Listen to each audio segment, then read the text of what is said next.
Living abroad and vacationing abroad is not the same. That's what I'd like to talk to you guys today about. I am Expat D. I've been living overseas since 2002. I've been in and out of America for the past 7 years. I've been working abroad, okay, consistently working abroad. Now, the reason why I say that is because in my experience, I've seen people that have taken vacations, okay, even people that's working.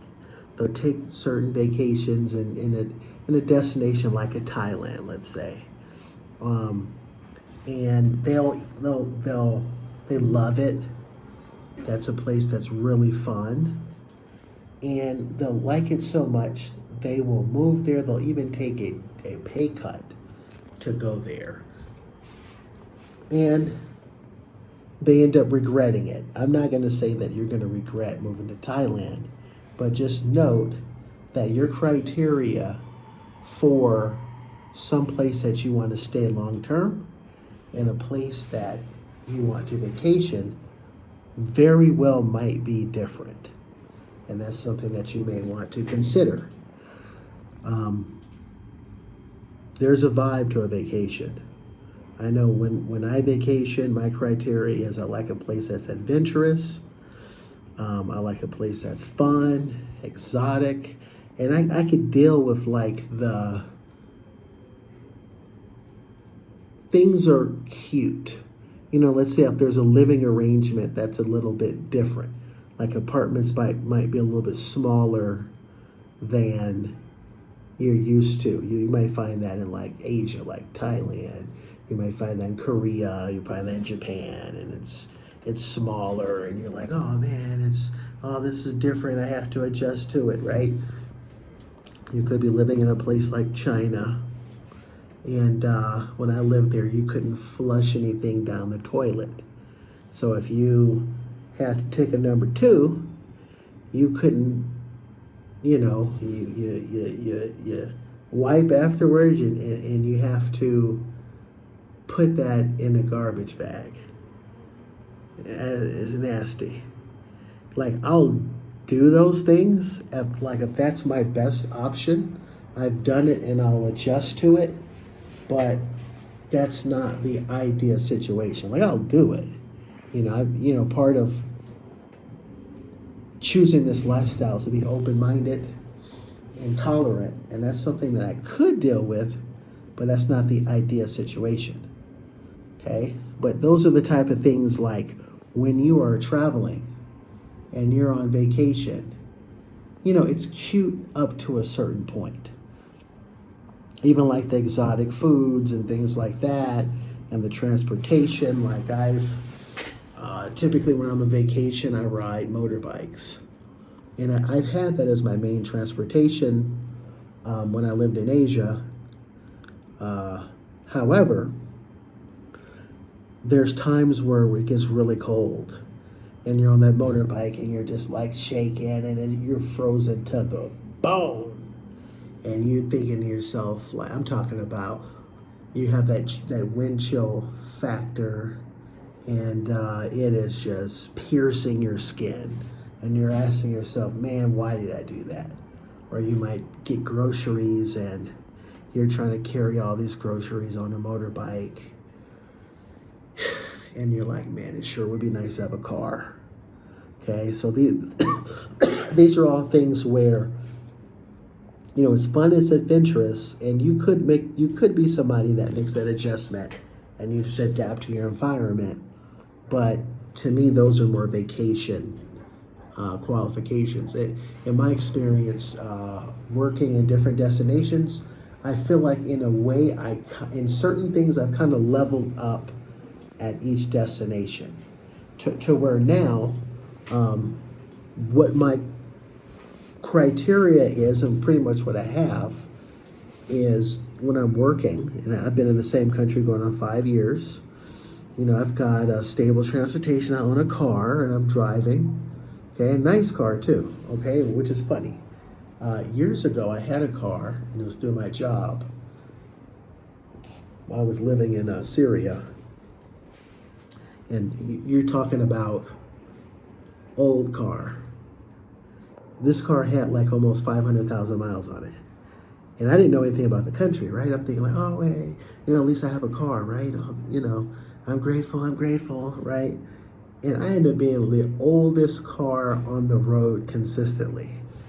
And these cars were crazy, man. The way like it turned and stuff, and it was like leaking gas, and I had all kind of crazy stuff going on with that car. But anyway, now I have stable transportation, good internet. Okay, internet could be a deal breaker. Earlier on in my travel experiences, when I first went to Ethiopia, this is going on like over 15 years ago, the internet was so slow. It might take you like 15 minutes to check one email. Not your email, just one message. Okay, and then they had stuff that was blocked. I think back then, like MySpace was in. I couldn't get MySpace.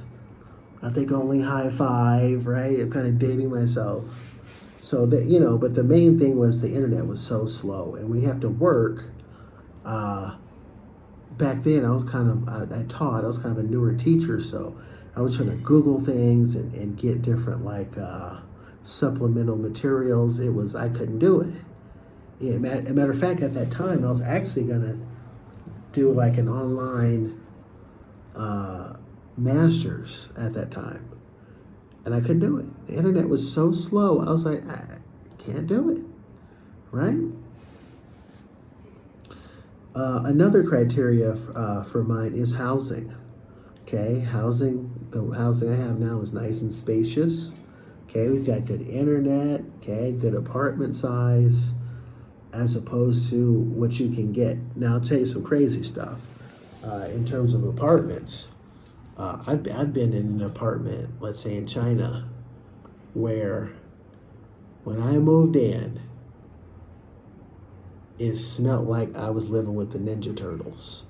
I'm talking about just straight up. It smelled like a sewer inside of the apartment. It was so bad I couldn't sleep. I'm somebody that I'm when it's time for me, when I'm sleepy, I knock out. It was so bad I couldn't sleep. It literally smelled like I was living in the sewer. So the fact that I have a nice apartment size, I'm able to like flush the toilet, do everything kind of like in the States, right? I live with a good grocery store. I'm able to get a lot of the same things I would get in the States. I could find that, and it's a lot of exotic stuff there too. A lot of interesting foods from like Asia and India and Philippines, and there's all kind of different type of cuisines that you can get within the grocery store. But they've got your basic stuff you get from the States, the brands that you recognize, and no, it's all right there. It's such an easy transition, and that's idea. It's idea because if you want to do it differently and more exotically, you can do it. If you want to do it just like you did in the States in terms of groceries, it's doing this type of stuff is cute day to day, but after a while, months and months go by, you want more your consistent pattern that you're used to. Access to water is good. And, for example, when I don't know how it is now, but when I used to live in East Africa, not here in Kenya, I used to live in Ethiopia, couldn't drink the water, couldn't eat raw fruits and vegetables. It will mess you up if you have it. If you have that, it'll do things to your stomach that you didn't know your stomach could do. It'll be flips and turns, and it's crazy. And then the last thing is having a decent income. Okay, having a decent income is important. Here's the funny thing. I'm someone that's interested in living in traveling to Africa. And the best way for me to do that actually is to be in the Middle East. Because, and I'm going to make a separate video about this, when you travel from the Middle East to East Africa, it's cheaper than going to the neighboring East African country. So I'll give you an example. I'm here in Kenya. If I were to take a flight and go to the nearby country, whether it's like Ethiopia or Uganda, it's almost the same price as leaving from the Middle East. And I'll see a lot of flights. Literally, you're trying to go to the country over. They will route the plane and go all the way to the Middle East and then back to the country right next to where you were. So that's what happens. So basically, so that's my criteria. So this is something, I'm a seasoned traveler. I've been over 35 different countries. That's what this channel is about. If you want to really learn from a seasoned traveler, someone that has a sustainable lifestyle that's abroad, this is the right channel for you. That's why I'm here. That's the type of content I make. I hope you can click on some of these, some of my content and learn. Okay, it's different when you're talking to like a fly-by-night YouTuber.